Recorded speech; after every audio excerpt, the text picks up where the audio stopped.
Hello mga friendship! It's another day again. It's another a day in my life vlog. Before 3 a.m. nga ay nagising na ako. At pagkakagising ko nga after mag-CR, ang inuuna ko ay maglinis ng sahig.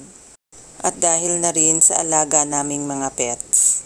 At dahil nga maganda naman ang tulog ko, nakatulog ako ng maayos, ay naisipan ko na rin sumabay sa husband ko papunta sa palengke para makatulong na rin sa pagbubukas sa tindahan.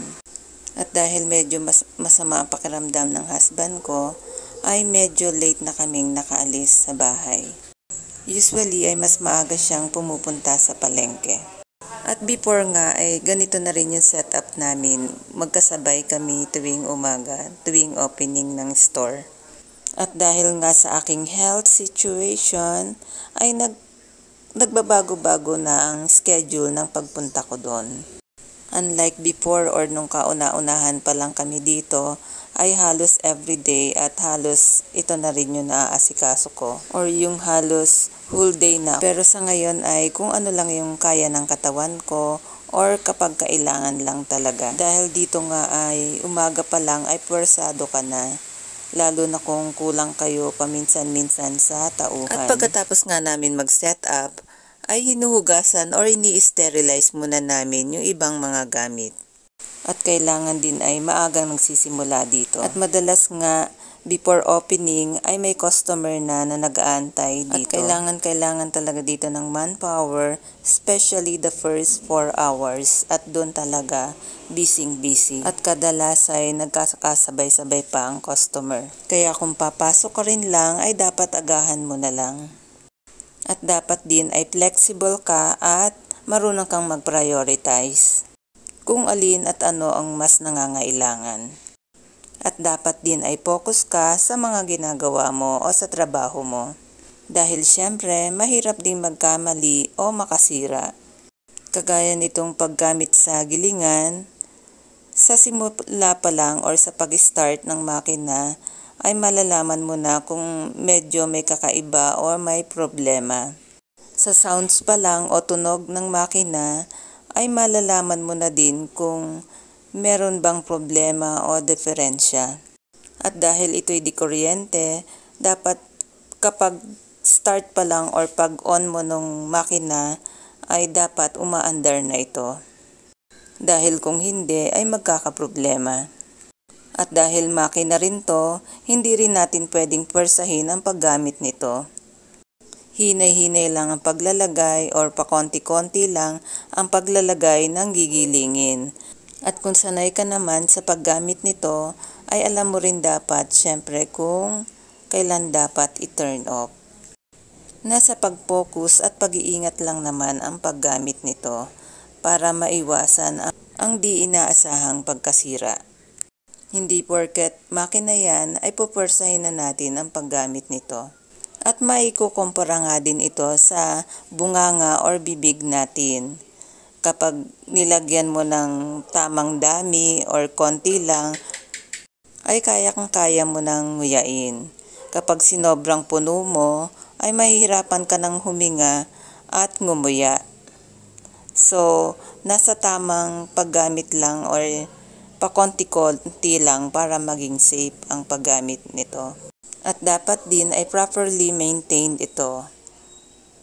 Kapag may sira ay dapat maagapan para hindi na lumaki pa ang problema. At dapat din ay linisin ng maayos pagkakagamit. Kaya malaking bagay kapag marunong at maayos ang gumagamit nito. Mas nalelesen ang problema. At dahil ito'y makina, merong problema na hindi sinasadya or overuse at meron din naman dahil sa kapabayaan sa paggamit. At medyo high maintenance nga kapag ganito ang business nyo. Bukod sa malaking kuryente ang binabayaran. At yung ibang piyesa nga nito ay medyo mahal din.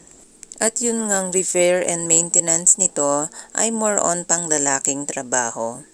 At yung ibang simpleng gagawin, kapag kaya na ng helper ay pinapagawa na namin.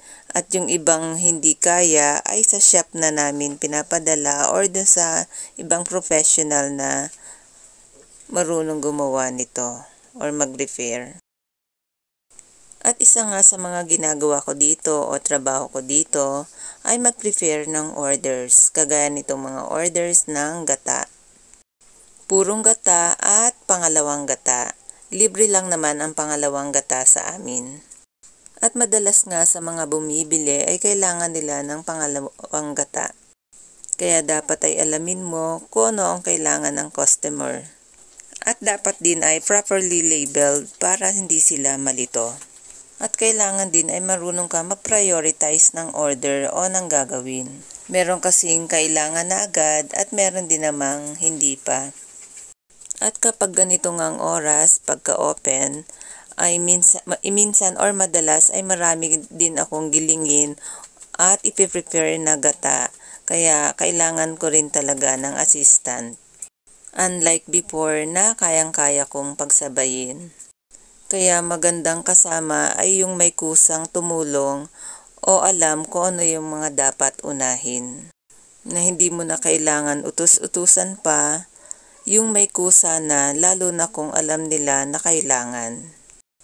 Dahil alam ko ang trabaho or kita ko naman ang mga gawain, kaya alam ko rin kung ano yung mga dapat nilang unahin. Kaya malalaman mo rin ang mga attitude ng iyong mga kasama. Merong mahirap or mabigat kasama, meron din naman magaan at masayang kasama. Siyempre kapag magaang kasama, ang mahirap na trabaho ay mas nagiging napapadali at mas magaan sa kalooban. At kung ikukumpara nga sa gawaing bahay, alam mo kung kailangan na magluto, maglaba o maglinis. Alam mo dapat kung ano yung kailangan ng unahin at ano naman yung dapat ipanghuli. At alin din kung ano yung pwedeng pagsabayin para mapabilis ang trabaho. At alam mo ring ibigay or ipasa kung sino ang pwedeng gumawa. At naalala ko nga nung ako ay office girl pa, na kung nung umpisa ay nalilito or nangangapa ka pa, at sa araw-araw naman ay yun din ang iyong gagawin, na habang tumatagal ay mas nagiging nakakabisado mo na. Mas nakakadiskarte ka na kung paano mo mapabilis, mapaganda, at mas naging maayos ang iyong trabaho. Ang lahat ng yan ay nasa tao na din, nasa iyong gawa at nasa attitude mo. Dahil kapag matagal ka na sa trabaho, ay dapat ay mas nagiging magaling at maayos ka. At mas nakakaisip ka pa kung paano mo mas mai-improve ang iyong trabaho. Kaya importante rin yung maging focus at yung working relationship para maging inspired ka. Dapat pareho kayong marunong mag-adjust, hindi lang yung kasama mo, kundi pati na rin ikaw sa sarili mo. Hindi lang yung amo mo, pati na rin ikaw mismo sa sarili mo ay dapat magbago. At huwag ka rin matatakot sa mga pagbabago kung ito rin naman ay kakaunlad ng sarili mo. Basta mabuti ang iyong hangarin. At heto nga, after kong umuwi saglit sa bahay, ay bumalik na ulit ako dito sa palengke. At yung ganito ngang mga oras ay hindi na kami masyado busy. Pailan-ilan na lang yung customer, kaya pwede mo nang magawa yung mga iba mo pang pwedeng gawin. Kagaya ng paglilinis, pag-aayos, pag-check. Pwede mo namang isingit yung ibang gawain kapag hindi na busy. Or pwede mo pang ipagawa yung ibang pwede nang gawin. Kaya nasa diskarte mo na rin yan para magawa mo yung iba pang dapat gawin. Mas maganda syempre kung maayos at malinis yung iba mong mga ginagamit or yung area mo. Kaya importante yung may malasakit sa trabaho. At ito nga, kapag nandito ako ay madalas ko itong linisin kasi madalas pamugaran ng ipis at kung ano pang dumi. Kaya mas maganda kung madalas itong malinis. At dapat din ay alerto ka. Minsan ay kailangan mong halilinan ang iyong kasama para magawa nila yung ibang dapat gawin. Dahil dito nga sa tindahan ay madalas ay nagkakasabay-sabay ang customer. At pagkatapos nga ng busy hours ay wala na rin naman masyadong customer. Pailan-ilan na lang. Kaya may oras ka rin naman para makapahinga ng konti. Kaya kung kayo ay magtatrabaho, kahit saan man kayo mapunta, sa ibang bansa man yan o Pilipinas, sa opisina man yan o sa bahay, sa palengke man yan o sa bukid, ang importante ay mapagkakatiwalaan. At huwag na huwag din nating haluan ng di maganda ang gawain natin. Dahil yun din ang babalik sa atin. Kaya mas maganda kung magandang gawain ang piliin natin para mas magandang future din ang kakaharapin natin. Kung ano yung itinanim ay siya ring iyong aanihin. That's all mga friendship. Thank you for watching. Bye-bye.